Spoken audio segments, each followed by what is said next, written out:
O que acontece quando você pisa no pedal do freio de um automóvel? Por que um corpo flutua num líquido? Quantas vezes a pressão no fundo de uma piscina é maior do que a pressão atmosférica? As respostas você encontra no capítulo da física chamado hidrostática, através das leis de Pascal, Arquimedes e Stevin. A lei de Pascal, entre outras aplicações, explica o funcionamento da prensa hidráulica. A lei de Arquimedes permite determinar a força que um líquido ou gás aplica num sólido. E a lei de Stevin analisa a relação entre as pressões de dois pontos de um líquido ou gás em equilíbrio. Pascal, Arquimedes, Stevin e o Aldo ficam agora com vocês. Olá, tudo bem com vocês? Então vamos mais uma aula de física, uma aula de hidrostática. Hoje nós vamos analisar a lei de Pascal e também iremos analisar as outras leis da hidrostática, como recordação. Nós vamos analisar a lei de Arquimedes e a lei de Stevin e daremos alguns exemplos para ilustrar essas leis. Então vamos começar com a lei de Pascal. O Pascal estabeleceu o seguinte: imagine um líquido em equilíbrio ou um gás em equilíbrio. Então Pascal verificou se num ponto desse líquido ou desse gás nós tivermos uma variação de pressão, então em todos os pontos do líquido, em todos os pontos do gás, nós teremos a mesma variação de pressão. Por exemplo, imagine aqui um líquido, a água, por exemplo. Se nesse ponto da água nós tivermos uma variação de pressão de 0,2 atmosferas, então em todos os pontos do líquido, em todos os pontos, nós teremos a mesma variação de pressão. A variação de pressão aqui será 0,2, aqui será 0,2, 0,2 em todos os pontos. Essa é a lei de Pascal. Então acompanhe aqui no visual isso que nós falamos. Então, lei de Pascal. Se num ponto de um fluido em equilíbrio, o fluido pode ser um líquido ou um gás. Se esse ponto sofre uma variação de pressão, em todos os pontos do fluido nós teremos a mesma variação de pressão. Essa é a lei de Pascal. Então, para vocês entenderem bem essa lei de Pascal, nós vamos dar um exemplo. Um exemplo justamente de uma situação muito importante, que é a prensa hidráulica. Aplicação muito importante da lei de Pascal. Então, acompanhe aqui um exemplo. Aqui nós temos o exercício. O exercício é da prensa hidráulica. Nós temos, então, aqui um tubo contendo óleo, esse tubo aqui contendo óleo. Aqui nós temos um êmbolo de área 1. E aqui nós temos um outro êmbolo de área 2. Eu vou aplicar uma força nesse êmbolo aqui. Aplicando essa força, em consequência, esse êmbolo vai descer, empurrando o óleo para baixo. Esse óleo aqui, olha, vai empurrar esse êmbolo para cima, aparecendo uma força aqui para cima. Agora observe, essa força que foi aplicada aqui produz uma variação de pressão nessa região. Essa variação de pressão, de acordo com Pascal, vai ser a mesma em todos os pontos do líquido, em todos os pontos. Então a variação de pressão aqui vai ser igual à variação de pressão nesse lado aqui. Mas a variação de pressão que ocorreu aqui foi devido a essa força. Portanto, vai ser a força por esta área, definição de pressão. E a variação de pressão nesse ponto vai ser a força dividida por esta área, definição de pressão outra vez. Mas essa variação de pressão é igual àquela variação, de acordo com a lei de Pascal. Então esse F1 sobre A1, que é a área, vai ser igual a F2 sobre A2. Então essa é uma aplicação da lei de Pascal. Então vamos ver um exemplo desse caso aqui.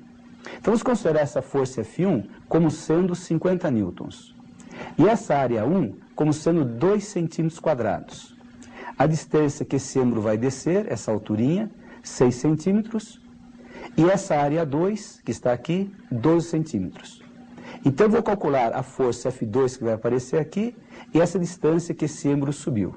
Então vamos resolver esse exercício. Acompanhe esse novo visual. Então nós temos aqui uma força de 50 newtons aplicada nesse êmbolo. Então ele vai descer. De acordo com a lei de Pascal, a variação de pressão aqui igual a variação de pressão aqui.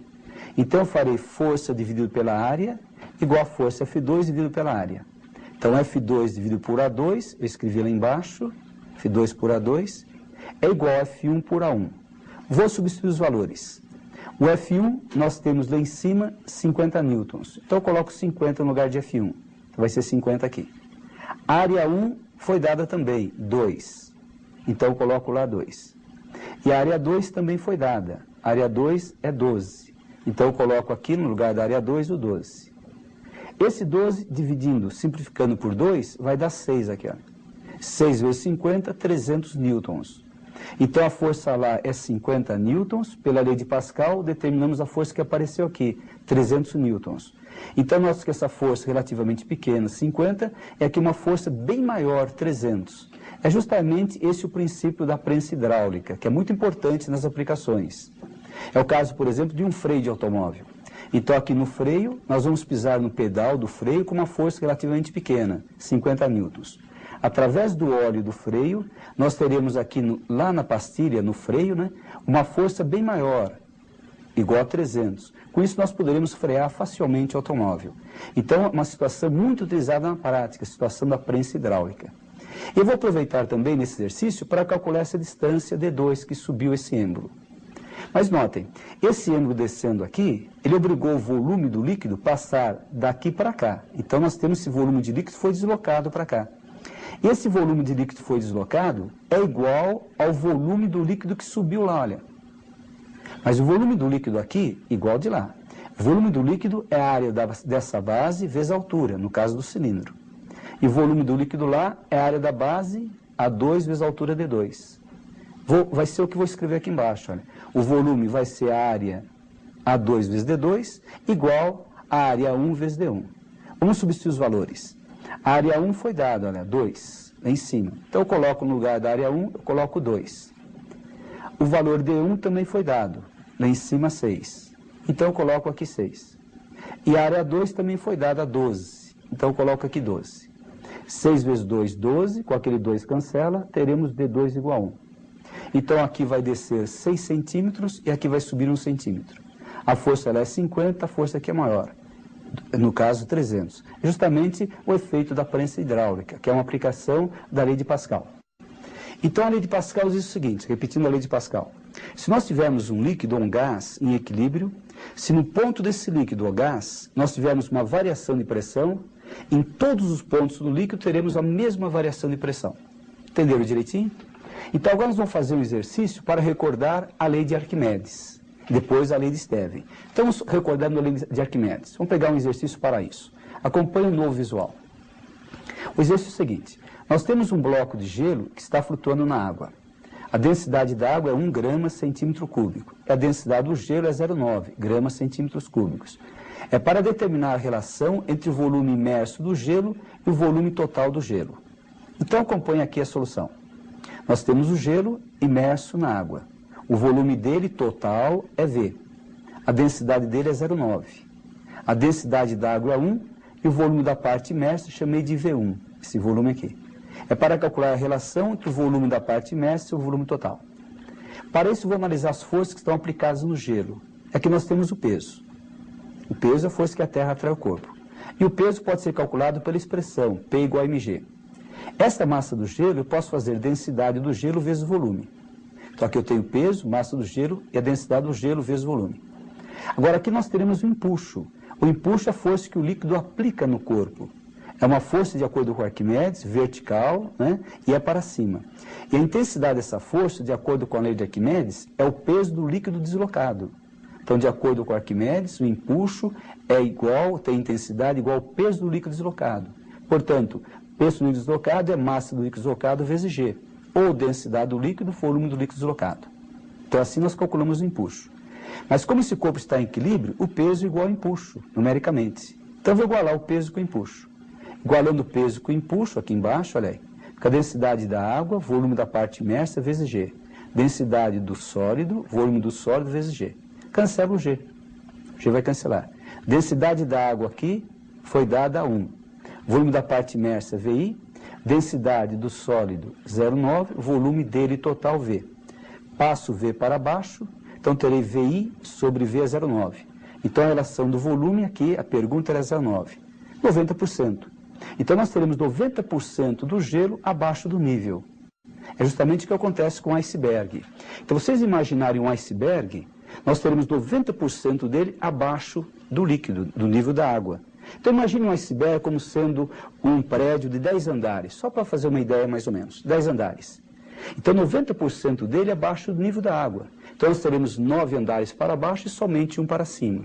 Esses cálculos todos foram possíveis usando a lei de Arquimedes. Vamos ver rapidinho agora a lei de Stevin, para recordar essa outra parte hidrostática. Então, acompanhe um novo exercício para recordar a lei de Stevin. Então, olha lá. Exercício assim. Nós temos uma piscina de profundidade de 10 metros. A densidade da água é 10⁻³ quilogramas metros cúbicos. E o G é 10 metros por segundo ao quadrado. A pressão atmosférica foi dada 10⁵ Newton metro quadrado. Determinar a pressão no fundo da piscina.